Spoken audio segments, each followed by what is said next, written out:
Ayun, no? Habol ka sa breakfast, Ate Sue.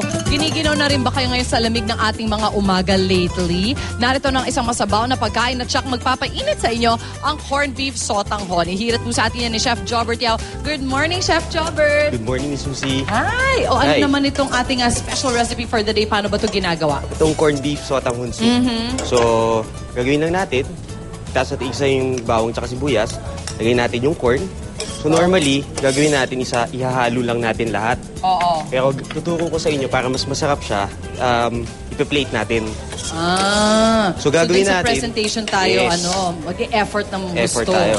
Tapos, ito, since nagda-diet yung mga tao, kompleto, pwedeng ito na yung meal replacement nila kasi may carbs, may protein, tas may vegetable. Oo. So gagawin natin, lalagay lang natin lahat, tas lalagay natin yung stock. Beef stock to. Okay. So, beef stock. Beef stock. So, pakukuluin lang natin siya. Natuwa naman ako na may corn talaga yung corn talaga siya. beef natin. Ang inspiration natin kasi yung nilagang baka. Oh, kaya. So imbes na yung corn na nasa cup gano'n na hinihati-hati, ito na lang yung canned. Canned yung mas mabilis sa atin yun. So, canned corned beef. Oo nga naman. Canned din tayo. Tama. Tapos lagyan natin ng vegetable. Yun, oh.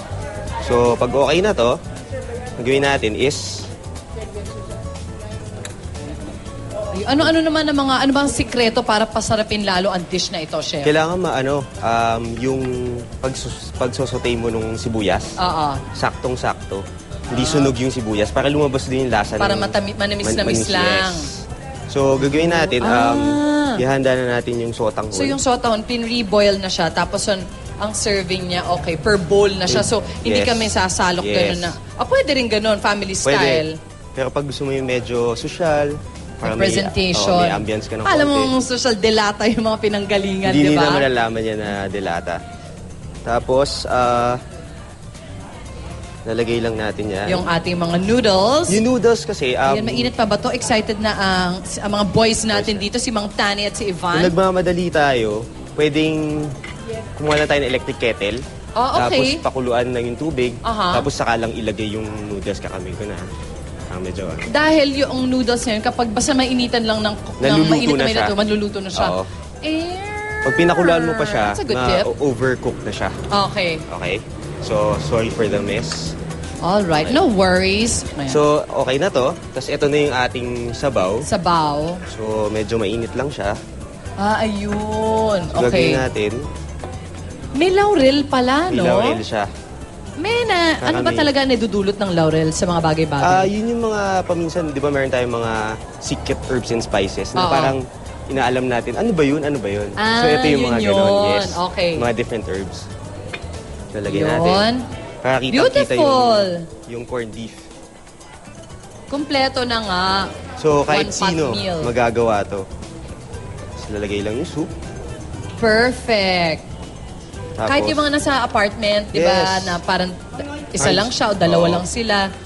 Gusto nila mag-chillax, pero gusto nila kumain na masarap. Nice one. Tapos hindi mo kailangan gumastos ng malaki kasi totoo din. Less than lang siya, less than 20 pesos. Per serving. Per serving. So mga 15 pesos. Nice. Basta mahalaga, meron pa rin kayong fresh na gulay para hindi naman kasi it's all from the can, di ba? So meron siyang fresh factor, dapat may mga gulay-gulay pa rin. Tapos, ano yung nasa ibabaw? Onion leeks yan. Onion leeks. So pwede nating lagyan ng konti para may konting ate. Yan naman. Para yung mga kids, maingganyo naman kumain ng healthy. Correct. Tapos lagyan ng konting corn. More corn sa ibabaw. More corn, more fun. Yeah. Tapos dun sa mahilig sa pepper, pwedeng konting pepper. Sa ibabaw, bubudburan. It looks beautiful. Ito na si Mang Tani. Ready na siya. I think it's gonna be a good one, Mang Tani. Perfect ito. Look at that. Enjoy. Thank you so much, Chef Jobert Yao. Maraming salamat. Great having you here. At kung may recipe kayo dyan, gusto nyo ibida dito sa ating Kitchen Hirit, i-post ang inyong pambatang recipe sa aming Facebook page ng Unang Hirit. At syempre, baka kayo na po ang susunod na bibida sa ating UH Kusina. O, diba? Bongga yun. At balita namin, meron tayong may 200,000 likes sa Facebook. Kaya maraming salamat po sa lahat ng mga nanonood at sumusubaybay sa Unang Hirit. Thanks, guys! Ngayon malipat tayo kay Ate Su Pampaswerte. Magsisave na ako ng charm!